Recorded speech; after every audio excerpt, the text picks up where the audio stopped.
সবাইকে আবারও শিক্ষামূলক এই চ্যানেলে স্বাগতম জানাই।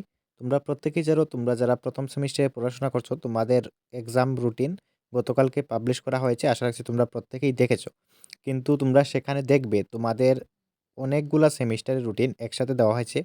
তাছাড়া তোমরা টিডিপিতে যারা ছাত্রছাত্রী রয়েছে তাদেরও রেজাল্ট কিন্তু একসাথেই দেওয়া হয়েছে। তো তোমরা যারা ১ম সেমিস্টারে এই বছরে কলেজে ভর্তি হয়েছো, তো তোমাদের রুটিনটা বুঝতে অনেকেরই অনেক অসুবিধা হচ্ছে।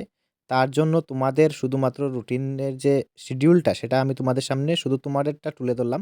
তোমরা দেখে নাও কার কোন ডেটে কি পরীক্ষা রয়েছে। আমি ডেট এবং সাবজেক্ট সহ তোমাদের তুলে ধরলাম। শুধু তোমাদের, তোমরা যারা ১ম সেমিস্টারে পড়াশোনা করছো ত্রিপুরা ইউনিভার্সিটি আন্ডারে ডিগ্রি কলেজগুলাতে তোমাদের যে রুটিনটা, যে শিডিউলটা সেটা তোমাদের সামনে তুলে ধরলাম। তোমরা প্রত্যেকেই রুটিনটা তোমাদের নোট খাতাতে নোট করে রাখবে। ওকে? তোমাদের টাইম হচ্ছে ১০টা থেকে ১টা অবধি। তো যে তারিখে তোমাদের পরীক্ষাগুলো রয়েছে, যেমন তোমাদের ১৫ তারিখে রয়েছে মেজর পেপার 1, তারপর তোমাদের মেজর পেপার 2 শুরু হচ্ছে আবার ১৭ তারিখ থেকে। তারপর তোমাদের মাইনর পরীক্ষাগুলো শুরু হচ্ছে ২৮ তারিখে। তারপর আইডিসি সাবজেক্টের পরীক্ষাগুলো ৩১ তারিখ এবং ২ তারিখে রয়েছে। ওকে?